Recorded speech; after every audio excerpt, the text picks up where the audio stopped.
सबके लिए सोचने का विषय है। नहीं सोचेंगे, नहीं तैयार होंगे तो सब चीजें खत्म हो जाएंगी। क्योंकि मुझे 3 बजे एक और सभा को संबोधन करना है, तो मैंने प्रधान जी से कहा कि मेरे हाथ में दे दो जल्दी माइक में अपनी बात रखो। तो बहुजन समाज में जन्मे सभी संतों, गुरुओं, महापुरुषों को नमन करते हुए और सबसे माफी चाहते हुए आज बस मैं माननीय काशीराम साहब के साथ जो है उनसे जुड़ी बातों पर चर्चा करूंगा और आपसे जो है निवेदन चाहूंगा कि आप मेरी बात को गौर से सुने। क्योंकि अभी मैं वहां बैठा था तो हमारे नौजवान साथी ध्रुव विश्वास आए थे वहां और एक अच्छे वक्ता यहाँ बोल रहे थे, तो मुझे महसूस हुआ कि हमारे लोगों ने हमारे जो वास्तविकता में विचार है उन पर ध्यान दिया ही नहीं। तो विचारों की तो लड़ाई, यहाँ विचारों की तो लड़ाई, एक तरफ गैर बराबरी पर आधारित तमाम तरह की संस्थाएं, दल, संगठन है, एक तरफ मानवता पर आधारित संगठन है, एक तरफ मानवता पर आधारित पार्टियां हैं और गैर बराबरी तो लड़ाई है, तो विचारधारा की लड़ाई। तो अगर विचार को सुनेंगे नहीं, जानेंगे नहीं, इस पर अमल नहीं करेंगे तो बताओ कैसे पता हो जाएगा। तो आज माननीय काशीराम जी की 87वीं जयंती और जो बात मैं आपसे कह रहा हूं ये बहुत जरूरी है सुनना कि मैंने बाबा साहब को बहुत करीब से पढ़ा। जब हमारे घर नहीं थे तो बाबा साहब ने कहा कि जाओ अपने घर की दीवारों पर लिख दो कि हमें देश का शासक बनना।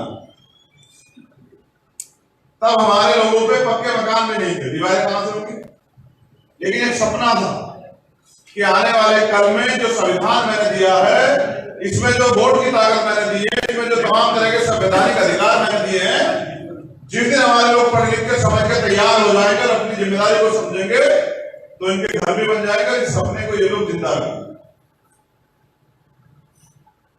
और बाबा साहब के जाने के बाद वो सपने जो है मर गए, वहीं के वहीं रुक गए। क्योंकि कहते हैं कि विचार, व्यक्ति मर जाता है तो विचार भी मर जाते हैं। लेकिन बाबा साहब अम्बेडकर से सवाल हुआ था कोलंबिया यूनिवर्सिटी में, कुछ बुद्धिजीवी लोगों ने कहा किया कि पूछा कि बताओ डॉक्टर अम्बेडकर अगर व्यक्ति मर जाता है तो विचार मरते हैं नहीं मरते हैं? तो बाबा साहब अम्बेडकर ने कहा कि व्यक्ति मर जाता है, विचार में मर जाते हैं। अगर उन विचारों का प्रचार प्रसार रुक जाए तो विचार भी मर जाते हैं। तो आज हमारी बुआ जी यहाँ हमारे संरक्षक रूप में हम सबसे बड़ी हमें आशीर्वाद देने के लिए यहाँ बैठी हैं। विचार तो मर गए हैं, विचार तो रुक गए हैं। जिन्होंने काशीराम जी का कैडर लिया, तमाम लोग अभी मुझसे कह रहे थे राय साहब कि मैंने 81 में लिया कैडर साहब से। तमाम सीनियर लोग यहाँ बैठे हैं और बुद्धिजीवी लोग यहाँ बैठे हैं। कैडर ने तो खत्म किया और जो नारे थे वो सब बदल के रख दिए। और देखो कैसे बताता हूं, बहुजन हिताय से क्या हो गए, बहुजन सुखाय से क्या हो गए,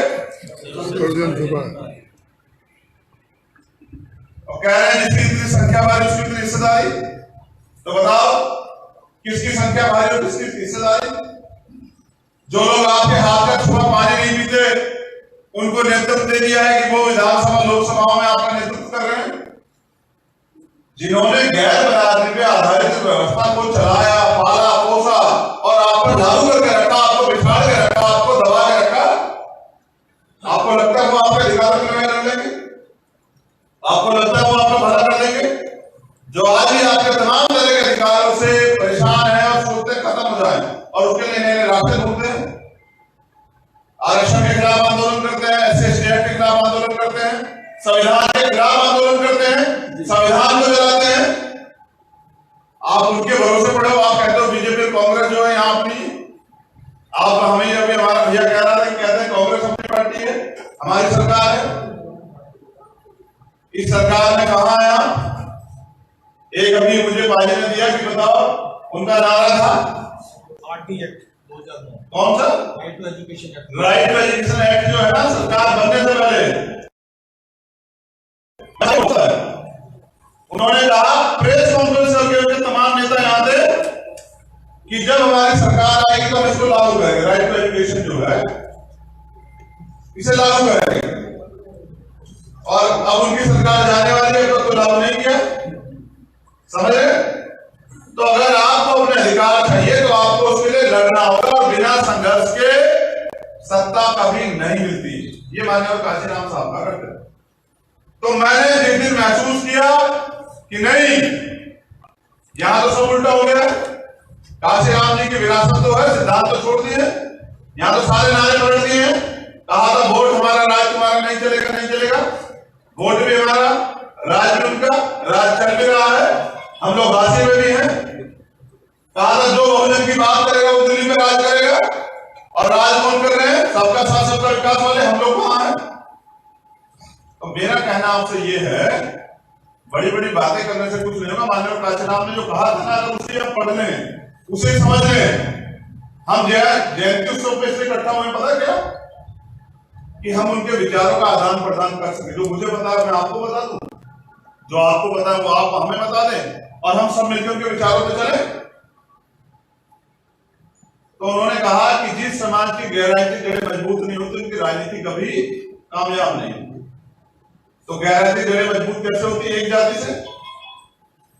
उन्होंने तो बहुजन बनाया, और बहुजन बना के जो है उन्होंने तमाम तरह के हर समाज के नेता तैयार किए, हर समाज के लोगों को जिम्मेदारी दी, उनको टिकट दिए, उनको विधानसभा लोकसभा भेजा, उनको उनके समाज के बीच भेजा जोड़ने के लिए। लेकिन हमने तो सब बदल दिया। तो बस मैंने उनसे एक चीज पढ़ी थी, उन्होंने कहा कि मुर्दा लोग मिशन नहीं चलाते और जिंदा लोग रुकने नहीं देते। तो जानिए कि हम जिंदा कौम है, और हम माननीय काशीराम साहब के मिशन को अधूरा किसी कीमत पे नहीं छोड़ेंगे, बिल्कुल नहीं छोड़ेंगे। अपने जीवन का आखिरी कतरा लगा देंगे, और माननीय काशीराम साहब के त्याग बलिदान को, उनके संघर्ष को धरातल पर उतारने का काम करें। जानिए तो सही, अगर बाबा साहब अम्बेडकर जब चले गए थे, जब उनके विचार रखते थे, माननीय काशीराम साहब ने जो जिंदा किया उनको दोबारा, आप तमाम लोगों ने बाबा साहब अम्बेडकर कब जाना?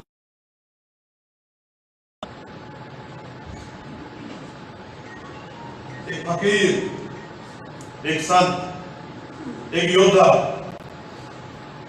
हाशिए पे पड़े समाज को, जिनको रोटी के अलावा कुछ समझ ही नहीं आता था, उस समाज को राजनीतिक शक्ति का एहसास कराया। और किसकी बदौलत? कि जब माननीय दीना माना वाल्मीकि साहब ने उनसे वहां कहा कि ये किताब जरा पढ़ना आप एक बार, जब 14 दिन में छुट्टी नहीं मिल रही थी, तो उन्होंने क्या किया कि उस किताब को एक रात में 3 बार पढ़ा। तो कहां से मिला गया? किताब से, विचारों से। तो फिर क्या वो मिशन में लग गए, सारे काम छोड़ दिए। और काशीराम ऐसे नहीं बनता है, हम वहां भी कह रहे थे, सदियों में पैदा होता है काशीराम। एक काशी के रविदास हैं, आपको याद है? नहीं है? काशी बनारस के रविदास, भूले तो नहीं हो? है नहीं है? और एक काशी के राम, समझ रहे हो? हमने अपना इतिहास नहीं पढ़ा, उनको जाना नहीं, उनको पहचाना नहीं, उनके रास्ते में चले नहीं, तो कैसे मुक्ति होगी? तो हमारे राम काशीराम है, और काशीराम साहब ने संघर्ष का रास्ता दिखाया, और उस संघर्ष के रास्ते को दुनिया की कोई ताकत हमें आगे बढ़ने से नहीं रोक सकती। उन्होंने कहा कि जिस कौम को मुफ्त में खाने की आदत हो जाती है ना, वो कभी क्रांति नहीं कर सकती, और जो कौम क्रांति नहीं कर सकती वो कभी शासक नहीं बन सकती, और जो कौम शासक नहीं होती उनकी बहन बेटियों पर रोज अत्याचार होते रहते हैं, उनके तमाम तरह के अधिकार छीनते रहते हैं, उनके ऊपर गुलामी हमेशा थोपी जाती रहती है। तो मैं ये पूछना चाहता हूँ, तमाम बुद्धिजीवी पढ़े लोग यहाँ बैठे हुए हैं, पंजाब से जुड़े हुए लोग, किसने रोक रखा है काशीराम साहब का काम करने से? काशीराम साहब के तो सिद्धांतों पर उनका काम है। तो सिद्धांत को सबने पढ़े, सबने जाना, लेकिन मैंने कहा ना, उनके लिए अगर काशीराम बनना है, क्योंकि काशीराम दोबारा तो नहीं पैदा हो सकते, अगर काशीराम बनना है या उनके विचारों में चलना है ना सर, तो उनके सिद्धांत पे चलना पड़ेगा। उनका चित्र पकड़ के काम नहीं चलेगा, सिर्फ फोटो पे माला चलाने कराने से काम नहीं चलेगा, उनके जैसा त्याग करना पड़ेगा। अभी भाई मुझसे कह रहे थे, मुझसे नहीं सबसे कह रहे थे, और उन्होंने कहा कि माई ने क्या कहा, बिशन कौर ने, कि सब कहते हैं काशीराम उनके घर जन्मे, और बिशन कौर मां ने कहा कि कैसा काशीराम जैसा पुत्र किसी के यहाँ ना जन्मे, क्योंकि तड़प रही थी मिलने से। नहीं मिल पाए।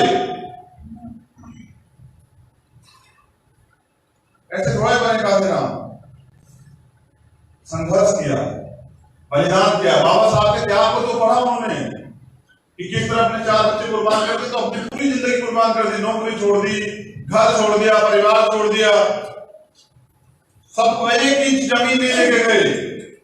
ये बैठी है आपके सामने, बताओ क्या देखे गए? 1 इंच जमीन नहीं, 1 बैंक अकाउंट नहीं, क्या लेके गए? कुछ भी तो नहीं। और देखे किसे गए? आपको और मुझे, हम सबको। तो मेरा कहना यह है कि खाली नमन करने से, जयंती समारोह मनाने से काम नहीं चलेगा। अगर वास्तविकता में आप चाहते हैं आपकी मुक्ति के रास्ते खुले, आपके लिए आजादी जैसा जीवन हो, आपके लिए आपके अधिकार आपको मिले, आने वाला कल, आने वाली पीढ़ियां इस देश में सुरक्षित रहे, तो आपको राजनीतिक शक्ति का निर्माण करना पड़ेगा। वो सैद्धांतिक शक्ति, मुझसे आज समर्थक भी कहते हैं, विरोधी भी कहते हैं। कहते हैं मात्र 15 में नाम 50 मूवमेंट चलाओ, काशीराम जी की मूवमेंट की रास्ता है। तो मैं पूछना चाहता हूं, जो मूवमेंट 12 साल में राष्ट्रीय पार्टी बन गई थी, उसको क्यों बदला? वो बहुजन के सर्जन क्यों की? जब वो बहुजन पे समझे कि जब एक रास्ते पे चल के आपकी मुक्ति का रास्ता खोल रहा है, आपको सत्ता मिल रही है, आप क्यों बदल रहे हैं? तो मुझे किसी से कोई मेरी लड़ाई नहीं है, मगर मैं कहता हूं कि अगर काशीराम साहब का सपना पूरा करना है तो हम सबको मिलकर अपने जीवन का जो है अमूल्य समय वो उनकी मिशन मूवमेंट पे लगाना पड़ेगा। उनके सपनों पे सबसे पहले तो उनको पढ़ना और जानना पड़ेगा। समझ रहे? अगर नहीं पढ़ेंगे, नहीं जानेंगे तो भाषणों से पेट नहीं भरता। पेट भरने के लिए राशन की जरूरत होती है, और सरकार बनाने के लिए राजनीतिक शक्ति की जरूरत होती है। तो उन्होंने फॉर्मूला दिया है, N into D into S is equal to change। और ये हिंदी में मैं समझा देता हूं। ये 3 अंग्रेजी के वर्ड है। N मतलब नीड, D मतलब डिजायर, S मतलब स्ट्रेंथ, और इज इक्वल टू, यानी कि अगर ये तीनों आपका तैयार हो गया तो फिर आप परिवर्तन कर सकते हैं। और क्यों नहीं चाहते पंजाब के लोग कि परिवर्तन हो? काशीराम साहब कहते थे कि दूसरों के महलों से ज्यादा जो है अपनी झोपड़ी अच्छी है। बताओ, दूसरे के महलों में बैठ के जिन्होंने कभी आपके भले के लिए आवाज नहीं उठाई, उनके महलों में बैठ के कह रहे हैं कि हमारी सरकार है, आप अपना 1 घंटा तो लागू करवा दो। वहां आपका आने वाला भविष्य क्या है? आपके नौजवान और उनकी पढ़ाई का रास्ता बदल रही है सरकार, तो आप पढ़ाई का रास्ता बुलवा दो सरकार से।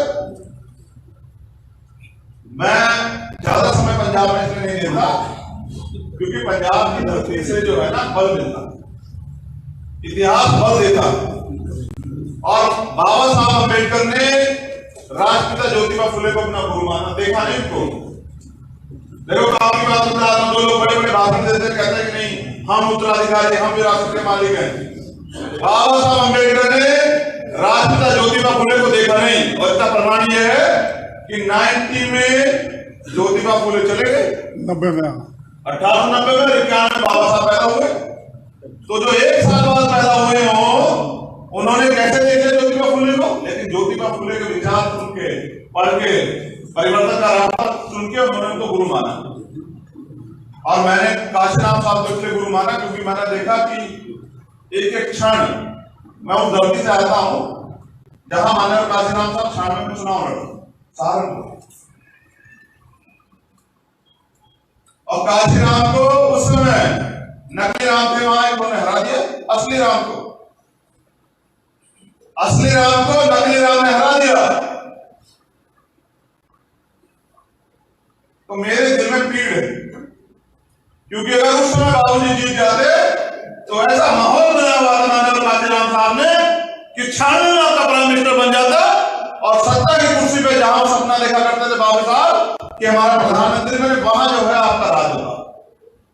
लेकिन कहते हैं ना कि दुश्मन से ज्यादा, जैसे मैं आपसे कह रहा हूं कि आप क्या सोचते हैं ब्राह्मणवादी व्यवस्था, आप इस बात का वो है कारण कि आप गुलाम हैं, गुलाम आदमी अपनी सोच से होता है। आपकी गुलामी का कारण आप खुद हैं और हम सब हैं। और कारण कैसे बताऊं? अगर आप एक आम का पेड़ लगाते हैं आम का फल खाने के लिए, तो जब उस पेड़ को लगाते हैं, पौधे को, जब वो तैयार होता है तो उसकी सुरक्षा भी करते हैं, उसकी देखभाल भी करते हैं, उसमें खाद पानी भी देते हैं, उसको तैयार भी करते हैं, तब जाके फल देता है। वो एक आम का पेड़ है। लेकिन बाबा साहब ने हमारे लिए सबसे बड़ी पूंजी क्या दी? भारतीय संविधान। क्या हम उसकी रक्षा कर पाए, उसकी देखभाल कर पाए? और इस तरह से माननीय कांशीराम साहब ने सिद्धांत दिए कि जिसको समाज का भला करना है सिद्धांतों पे काम करे, तो हम उनकी भी रक्षा नहीं कर पाए। तो फल तो समाज चाहता है, लेकिन ना देखभाल करना चाहता, ना सुरक्षा करना चाहता, ना लड़ाई करना चाहता, ना संघर्ष करना चाहता, ना आंदोलन करना चाहता, तो कैसे मिलेगा फल? अगर आप ये सोच बैठे हैं घर आके फल मिल जाएगा, तो गुलामी का फल आप जरूर खा सकते हैं, आजादी का जीवन आप नहीं जी सकते। और बाबा साहब अम्बेडकर ये कहते हैं कि गुलामी के 1000 साल और आजादी का 1 घंटा, वो 1 घंटा गुलामी के 1000 साल से बेहतर। तो मैं यहां इसलिए हूं क्योंकि इतिहास बल देता है, धरती से मुझे बल मिलता है, मेरी बुआ के पैर छू के मुझे जो है ताकत मिलती है। और मैं इस संकल्प के साथ यहां कि अगले बार जयंती में नहीं आऊंगा, 2022 में एक अच्छा रिजल्ट देंगे और माननीय कांशीराम साहब का जो अधूरा कर्ज हमारे ऊपर है उसको हल्का सा चुका के तब आऊंगा इस घर में। ये विश्वास दिलाने के लिए यहां आया हूं कि बुआ जी से वादा किया था मैंने, जब भी मैं आता हूं मुझसे पैसे नहीं कहती, कभी कभी नहीं कहती, ना कोई और मदद मांगती है, कहती है बाबूजी का सपना पूरा कर देना। तो बताओ इस परिवार ने क्या दिया आपसे? आपने क्या दिया इस परिवार को? कम से कम उनके आंसू तो पूछ लो, कम से कम उनकी जो दिल में दर्द है वो तो पूरा कर दो। और ऐसे बाबा साहब चले गए, ऐसे कांशीराम साहब चले गए, ऐसे जो कोई और होगा वो भी चला जाएगा, लेकिन हमारे लोग सो रहे हैं। तो सोए हुए को तो जगाया जा सकता है साहब, लेकिन अगर हमारे समाज के अंदर कोई दर्द मार के पड़ जाए ना, आंख बंद करके झूठ लेट जाए और वादा कर ले दूसरे नहीं उठूंगा, उसको नहीं जगाया जा सकता। जिनका राजनीतिक प्रतिनिधित्व नहीं होता वो समाज मरा हुआ समाज होता है, और मरे हुए समाज को, मरे हुए व्यक्ति को दफनाया जाता है, जलाया जाता है। मरा हुआ व्यक्ति कभी क्रांति नहीं करता है। अगर आप क्रांति करना चाहते हैं तो आज तो आप आर्थिक रूप से मजबूत हैं, आपके अंदर बोलने का जज्बा भी है। पंजाब के तो वक्ता इतने अच्छे अच्छे हैं कि जब भाषण देते हैं तो सामने वाले लोग ताली बजा देते हैं, यानी कि आप में प्रभावित करने की क्षमता भी है, आप अपनी लड़ाई भी लड़ सकते हैं। तो फिर पीछे क्यों हैं भाई? समाज भी वही काम चाहता हो जाए और आप भी वही काम चाहते हो जाए, तो फिर क्यों नहीं हो रहा है? तो हो इसलिए नहीं रहा है क्योंकि माननीय कांशीराम साहब कहते थे बुआ जी कि अगर तमन्ना अगर सच्ची हो तो रास्ते 1000 होते हैं, और तमन्ना अगर झूठी हो तो बहाने 1000 होते हैं। हमारे लोगों की तमन्ना जो है वो सच्ची नहीं होती बस। और मैं इस दर पे आपसे कहना चाहता हूँ, बीमार में हमारे तमाम नेता बैठे हुए हैं और आजाद समाज पार्टी के लिए, अगर तमन्ना सच्ची करनी है ना, अगर महापुरुषों का सपना पूरा करना है, उनके त्याग बलिदान को एक दौर पे लेके जाना है, एक नया इतिहास लिखना है, तो फिर समर्पण की भावना से काम करना पड़ेगा। वो समर्पण जो है ना वो जोड़ने से आएगा, तोड़ने से नहीं आएगा। ये सामाजिक लड़ाई है, समाज की लड़ाई है, इसमें व्यक्तिगत कोई सम्मान अपमान नहीं हो सकता है। क्योंकि माननीय कांशीराम साहब ये कहते थे, अगर आप समाज के बीच में जा रहे हो और वो आप ये सोचते हो इतने समझदार है कि एक बार में आपकी बात को समझ जाएंगे, तो ये आपकी बेवकूफी है। क्योंकि उनको तो बाबा साहब अम्बेडकर भी नहीं समझा पाए। तो वो आप जब उनके बीच में जाएंगे तो आपका विरोध भी करेंगे, आपको अपमानित भी करेंगे, आपको गाली भी दे सकते हैं, आपका लड़ भी सकते हैं। आपका काम उनसे लड़ना नहीं, उनको सिर्फ समझाने तैयार करना है। और जिस पेड़ से आप फल चाहते हैं उसे तैयार होने में समय लगता है। पूरी दुनिया में माननीय कांशीराम साहब को मानने वाले लोग हैं, फिर माननीय कांशीराम साहब का सपना पूरा क्यों नहीं हो रहा है? क्योंकि ना तो कांशीराम साहब को जान रहे हैं, ना उनके रास्ते पे चल रहे हैं। बस वही कह रहे हैं कि कांशीराम तेरा सपना पूरा अधूरा, हम सब मिलकर करेंगे पूरा। और जिसका पेट भर जाता वो कहता मेरा तो हो गया पूरा और बाकी का करेगा कोई और पूरा। तो इस वजह से हमारी मूवमेंट पीछे। ये मूवमेंट एमपी एमएलए बनने की नहीं है, ये आंदोलन था सामाजिक परिवर्तन और आर्थिक मुक्ति का आंदोलन, जिसमें माननीय काशीराम साहब कहते थे कि हमें सत्ता के साथ व्यवस्था में परिवर्तन करनी है। गैर बराबरी पर आधारित वो व्यवस्था जिसने हमें आज भी गुलाम बना के रखा है, जिसकी वजह से शोषण होता है, वो सब हमें खत्म करनी है। तो मैं आपसे कहना चाहता हूं कि भाई मेहनती तो आप बहुत है और काम भी बहुत करते हैं और आर्थिक रूप से इतने संपन्न भी अपनी लड़ाई लड़ सकते हैं, तो क्यों ना मिलकर इस कारवा को आगे बढ़ा लें, क्यों ना माननीय काशीराम साहब का सपना पूरा कर दें। इसमें कितनी विधानसभा है पंजाब में? 117 और यहाँ तो 117 से कई गुना लोग बैठे हुए। अगर एक एक आदमी भी तय करके पूरी ईमानदारी से अपने अपने विधानसभा में काम कर ले तो 117 विधानसभा माननीय काशीराम साहब के रास्ते चल के हम लोग जीत सकते हैं। और जब राज हमारा होगा तो काम किसके होंगे? जब राज हमारा होगा तो नीतियां किसके लागू होंगी? जब राज हमारा होगा तो क्या किसी बहन बेटी पे अत्याचार हो पाएगा? क्या कोई अधिकार छीन पाएगा? कोई आपकी जमीन दबा पाएगा? क्या आपको कोई सता पाएगा? क्या आपके महापुरुषों का अपमान होगा?